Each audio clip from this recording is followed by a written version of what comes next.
I'm going to explain some of the stuff we were going over with the triangle connected to the butterfly guard, okay? So in this particular case, I'm sitting off to the side. I've got my feet connected over here on the backside. I'm not playing the double butterfly, which you can too. I'm just a tall dude, daddy long legs, so I like to kick off to the side. I've got my overhook working, and we're playing this triangle game, okay? So number one, let's back just a little bit. So number one, I'm just doing a basic hook flip, okay?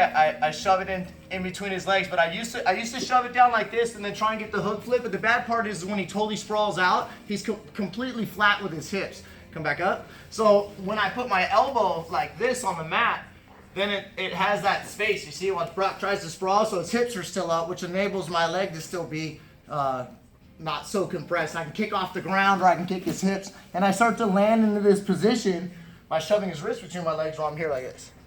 Now my meniscus hurts right now, so I'm not showing a triangle. So all I'm gonna do is I'm gonna pull his head, grab the elbow, and then I'm gonna step over and get it. I'm leaning, so I don't like to sit back in case he like throws me over, all that kind of stuff. I can still try and get it, but I'd rather lean forward, post, and then up.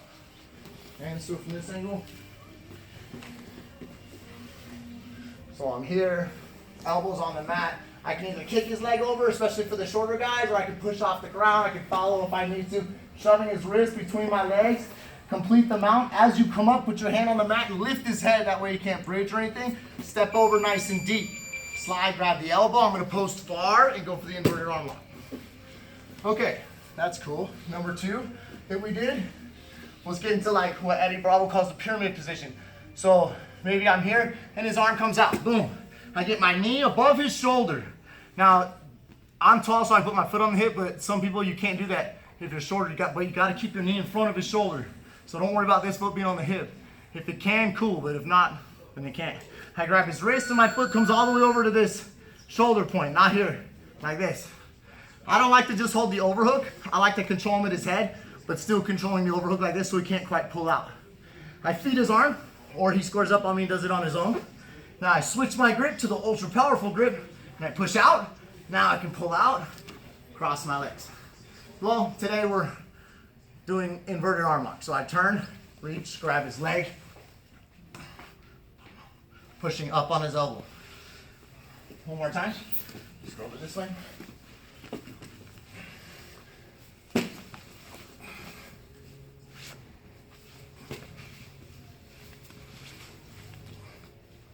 Okay, so turn one over here. Number three in the combo. We're in the overhook. I grab his wrist and I pass it to my other hand. But he can still frame with his elbow and sometimes block my hip. So you need to ensure that you drag his arm across with this hand. Plus, pull your arm out, Brock. Come on, come on. It's not forever, right? But now it's forever. So if I want to sweep him up in the air and try and make him base, if I just want to try and throw my legs out, if I want to kick his legs out, make them flat, however you want to capture the triangle. Today we're going over the inverted arm lock. One more time.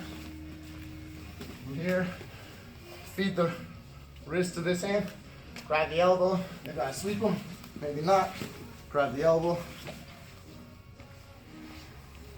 Last but not least, I have that same grip, grab, and I do the sweep, and I do the same thing we did, but I'm still holding on to the wrist, see? I still do the same thing. One more time.